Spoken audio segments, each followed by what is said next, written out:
Greetings fellow beardsmen and other interested parties. It's over 4 months now since I started growing my beard as part of the Yeared Challenge.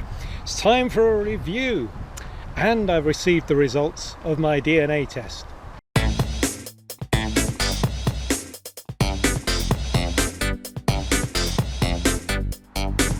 So it's day 135 of the Yeared Challenge, where I'm going to grow my beard for an entire year.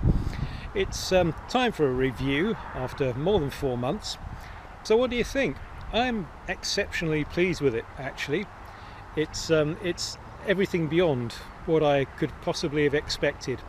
It has an interesting growth pattern, as you can see. I think most beards seem to work like that. They curl out and then curl in, so they're continually meeting in the middle and then going apart. It's doing the apart bit at the moment. You can see the bottom there where you've got quite a big fan. I'm waiting really for it to curve back in again and come to a point. I really liked it actually when it first came to a point, when the two curls coming in met together, and it looked a bit like King George V or the Tsar Nicholas II of Russia. That was rather nice, so I'll be quite pleased actually when it comes back to a point. It is looking rather in need of a trim now. I've been waiting till I can get down to the famous cut and grind barbers in Soho to give me a trim. That'll be happening about a week from now, so I'll be reporting back on how I get on with them. Meanwhile, I've taken a DNA test, mainly to find out something about my ancestry, to see if there's anything interesting in there, but also your genes apparently drive what your beard looks like. So I'm hoping that my DNA test results will tell me something about how all this happened. Let's go and have a look. So here I am signed on to Ancestry DNA. As you can see, I've been working on my family tree. I haven't got too far, but I've got a few generations back, and there's plenty of scope for further exploration there. So let's switch over to the DNA page on Ancestry, and this is where it's going to show me something about how the result turned out. So here's the general view, and as you can see, it doesn't look that interesting, does it? I'm 57% British, 24% Scandinavian, and 19% other. So to cut a long story short, I'm 2/3 Anglo-Saxon and 1/3 Viking, which is not a bad pedigree for having a decent beard. I suppose it's got that in it. Let's see if we can get an expansion on those other regions. So let's have a look at the whole thing. So I'm 57%, let's get that map a bit bigger, shall we? 57% Great Britain, which is fair enough. That's desperately boring, isn't it? My people must never have travelled. They must have stuck in the same old place for centuries. And then I'm about a quarter from somewhere up there, almost certainly Viking. There's a big Viking history in the UK, if you don't know, and an awful lot of our kings, our place names are Viking names. So it's not surprising there was a big intermingling.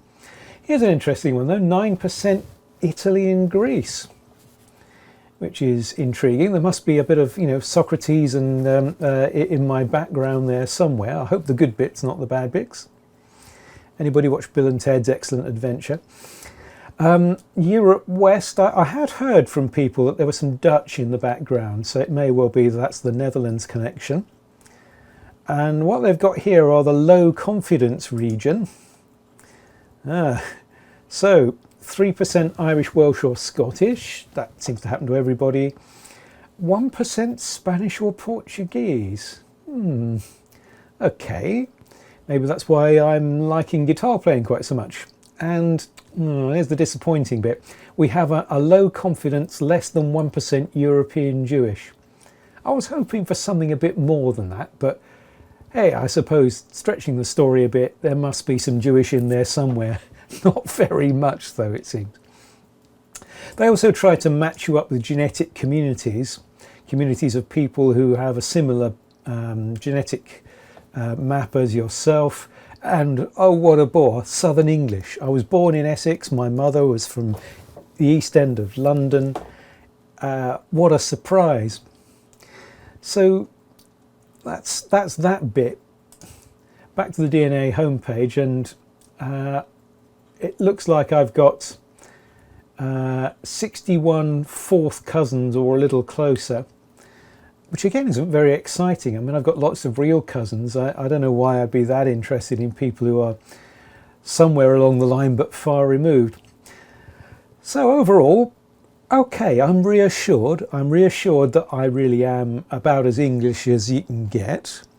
It would be perhaps a shame to find out that I was not really English at all, given that I like being English. So it's comforting to find out I'm what I thought I was, but a bit disappointing to find out that I'm not really all that special.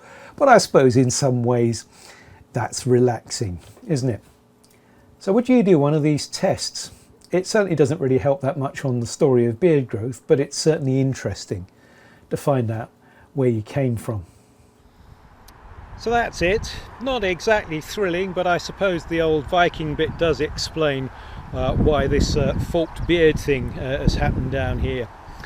So that's really it from me for a while. I've got some nice products to review for you shortly, particularly from the Nottingham based company Robin Hood.